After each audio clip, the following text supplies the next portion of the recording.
questionable choices, and they're really minor. I just questioned the down-downs at the end of your phrases. Oh, okay. Was this a you decision or a teacher decision? It's fine. I can understand it because we're thinking, oh, well, we're gonna decrescendo, so we should end on a down bow.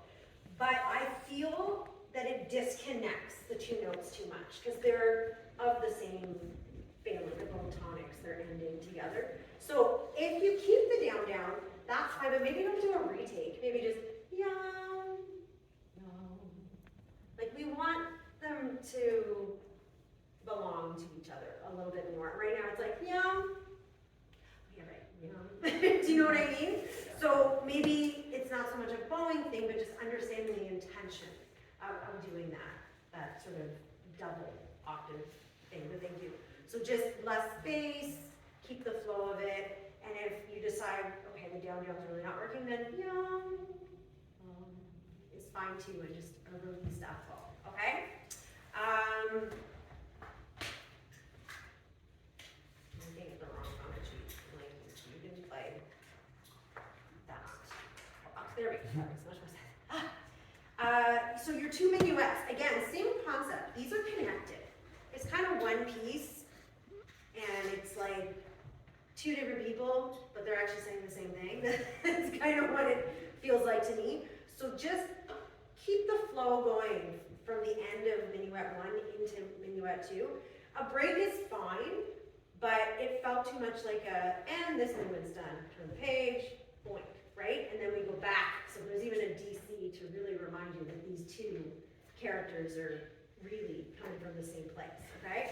So again, just this is a musical thing. Let's keep the flow there going. I found though that this got better and better as you went and you relaxed into it.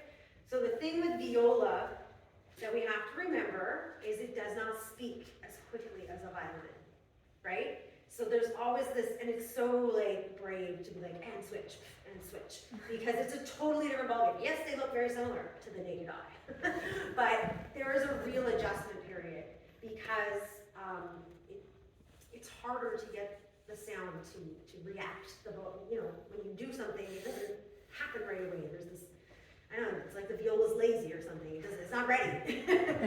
So this was what was difficult with the Vivaldi, right? Because on violin, all that passage work, no problem.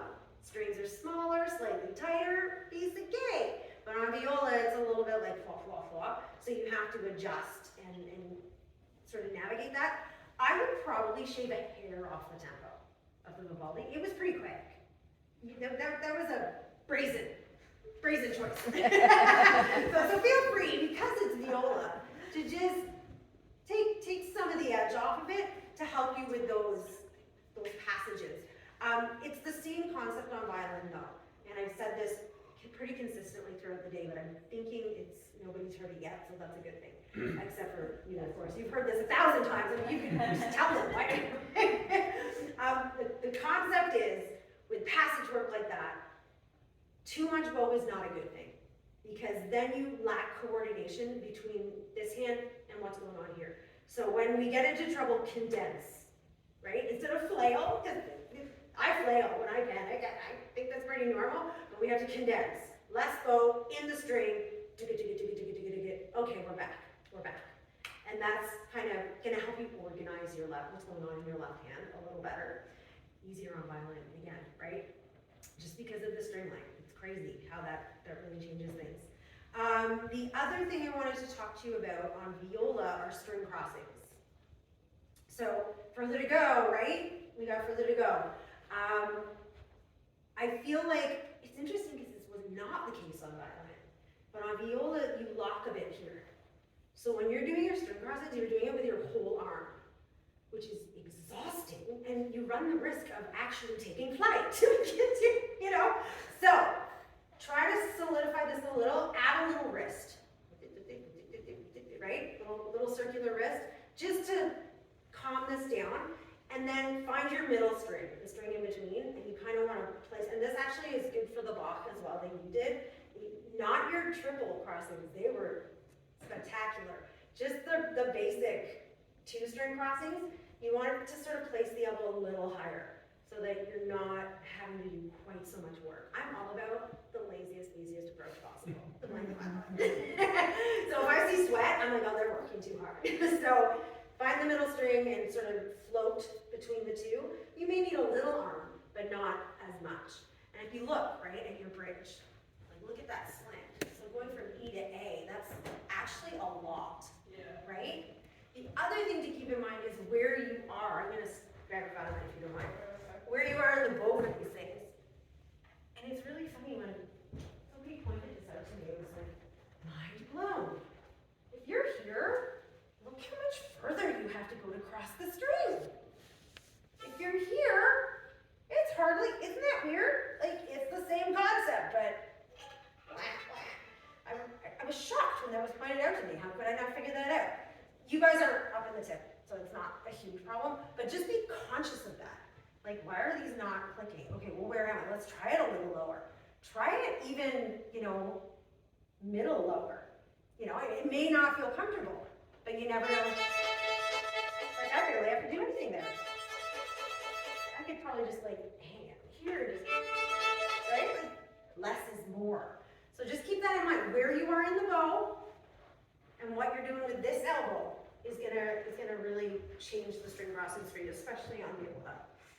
Of course, I do not play the viola, so I could totally be making this up. I'm just being honest. Yeah, but I really keep doing this. This is good. This is a good fit for you. Your Piazzolla, though, loved this piece. I didn't know this piece, and I love Piazzolla. I'm a big fan of his. I listen to his tango stuff and his Four Seasons. I don't know if you've heard his Four Seasons. You have to get the recording. It's phenomenal. You will love it. I really liked your softer approach to this. It was very chill and very in the lounge. It's wine. It's very relaxed. You obviously were doing that intentionally. It was a choice, right? But it was really effective. Now, this is where I noticed something really interesting that shocked me that was not an aspect of your viola playing. And I can't quite figure out why, but often your bow was tilted the wrong way. Do you know you do that? Yeah. Okay, cool. Yeah. I think it's a wrist thing. I think it's just a matter of, just a tiny bit. Like, I don't want you over-topped, nothing like that.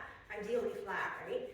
And I think it was hard to tell because you had your sleeve covering that. I just think it was maybe a tiny bit low. The fact that you nodded, you've obviously had this conversation with somebody before, so just be cognizant of that. You want flat or tilted the other way, right? Flat for the bigger, juicier moments in life. Actually, the only time I tilt the other way is if I'm doing tremolo with the tip.